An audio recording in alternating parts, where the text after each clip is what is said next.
Walang real-time collection, monitoring ang nakaraang administrasyon. Hindi ko po sabi. Sabi po ng Commission on Audit. Kaya sa ating pagbabalik, dapat may up-to-date dashboard ang city government finances. At yan ay gagawin ko sa pamamagitan ng Task Force PACS o Fiscal Accountability, Cost Transparency, and Spending. Facts based on numbers because we have been living on the fairy tale of fiscal solvency. Facts kasi kung flat ang koleksyon, flat din ang serbisyo sa taong bayan. Nasa financial ICU na po tayo. Ang kapitolyo ng bansa, where Manila goes, the country follows. Sabi nga nila. We are dipping into cash reserve. While obligations mount and the promise to the people go unredeemed. Noong pong nakaraang taon, kayo na mga bahagi ng konsehong ito at ang ating lungsod ay nag-aproba ng tao ng budget 25.8 billion pesos. Ngunit ang total revenues, internal at external, ay umabot lamang sa 21.234 billion pesos.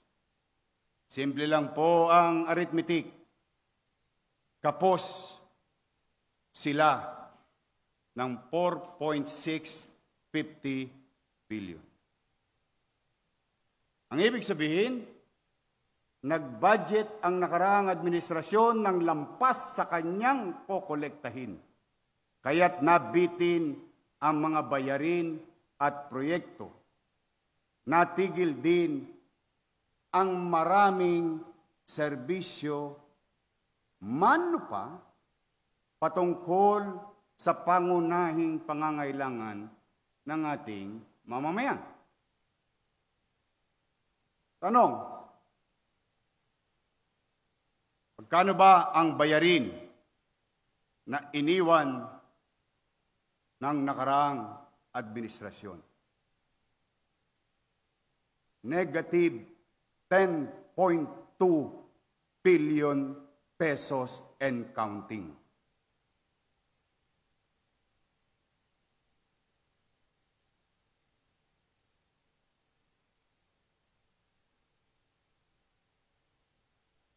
I hope some of you will realize what you have done, allowing such problem.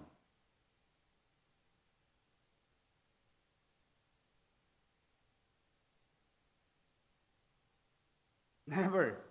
I cannot even fathom this kind of mess. Hindi pa po kasama dyan ang utang sa BIR. Sa mga empleyado, nung ako'y nag-mayor, may kinararap akong suliranin ng mga kawani ng pamahalaang lungsod ng Maynila, amounting to 300 million pesos sa GSIS.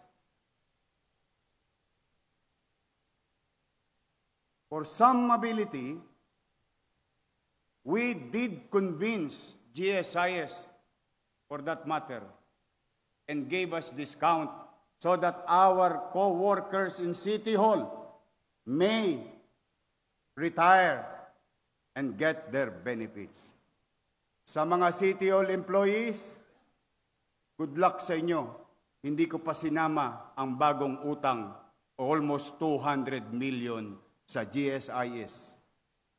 At ang pinakamasakit dito, hindi po ito pera ni Lito Atienza, ni Vice Chief, o pera ko. Hindi po ito pera ng taong bayan. Pera po itong pinagtrabahuan na ng mga empleyado ng pamahalaan. Ipadadala nyo na lang, hindi nyo pa pinadala, hindi ko malaman kung saan ninyo dinala.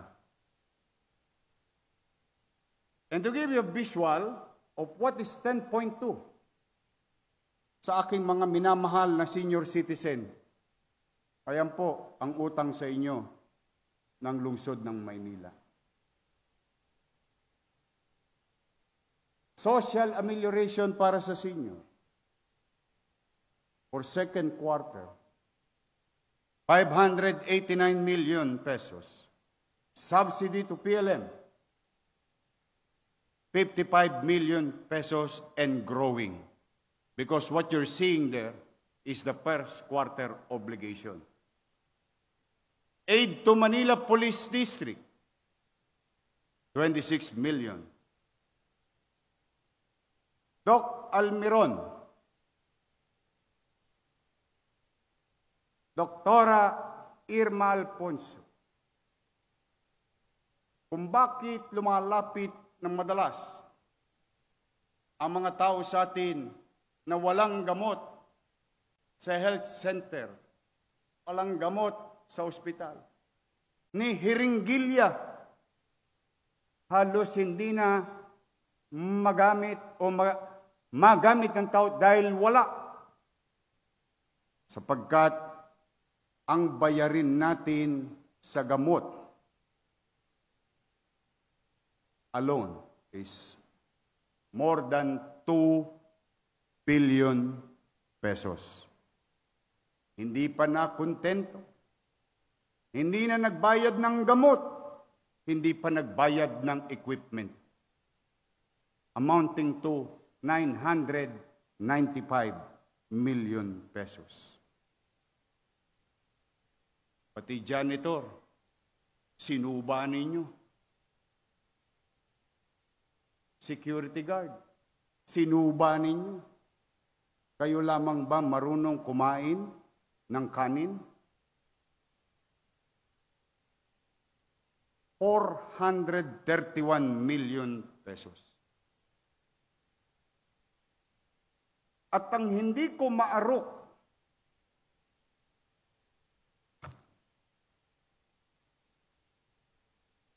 ipinagsinungaling ninyo at ng mga kabahagi noon. Kaya tayo iniwan ng Lionel, hindi nyo binayaran ng 8 buwan.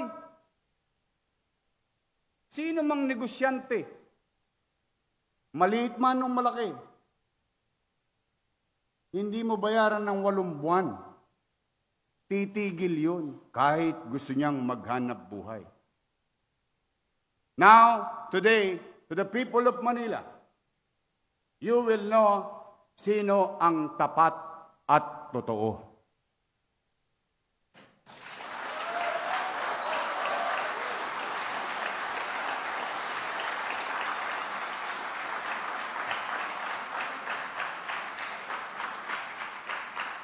$561 million.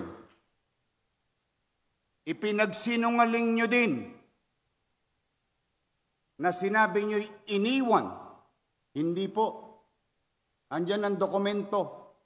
Nagpaalam ng Oktubre ang Lionel. Nang maayos. Ngunit, bagamat hindi sila nababayaran, ipinagpatuloy nila ang kanilang obligasyon hanggang Disyembre 31 ng taong 2024. Huwag na kayong magsinungaling, baka pag nakita kayo ng truck driver ng Lionel, sagasaan kayo. Nagpuputukan sa mga barangay chairman na nanonood. Alam ninyo ang totoo. pinalitan. Bagay naman na diskresyon ng sino mang alkalde kung kanino siya komportable at sanay. Pinalitan ninyo dito rin sa konseho. Kumuha kayo na alam niyo naman. Iba sa inyo yung matatanda pa sa akin dito. Na alam niyo naman na hindi pwedeng paghati-hatiin ang distrito ng Maynila and multiple contractors because our boundaries cannot be identified properly from one district to another. E di magtutulakan lang yan ng basura. Pero yan ay dinesisyonan ninyo. Anong nangyari? Anong naging epekto? Ang sinabi, sinabutahe, pati ako nananahimik, dinamay nyo pa.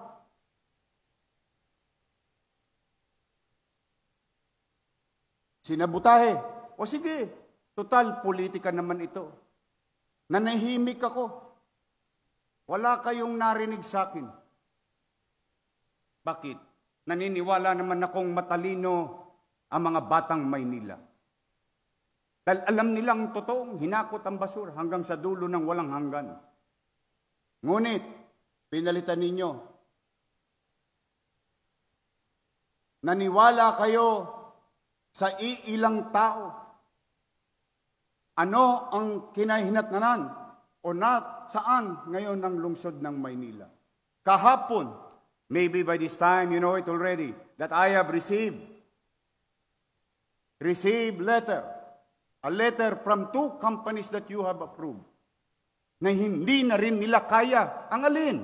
Maghakot ng basura? Hindi. Hindi na rin nila kaya mag-operate kasi hindi rin sila binayaran ngayong taon na ito, except on January. Now, magkano ang utang natin o babayaran natin sa basura?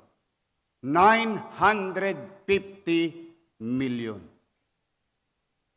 So, lumalabas, dala ng pagkakataon,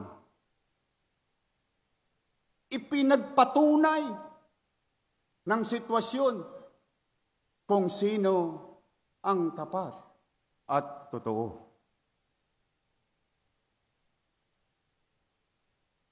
Other goods, supplies and materials amounting to 2 billion 900 million. Infrastructure projects. You know what's ironic? And I'm going to discuss this. Forgive me, Madam Vice Mayor.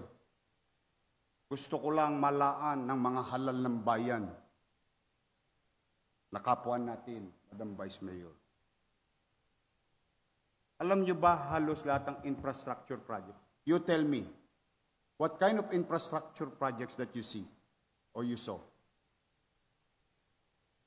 You know why?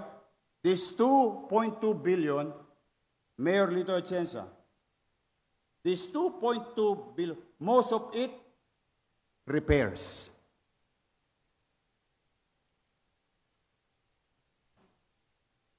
So that you know, negative 10.2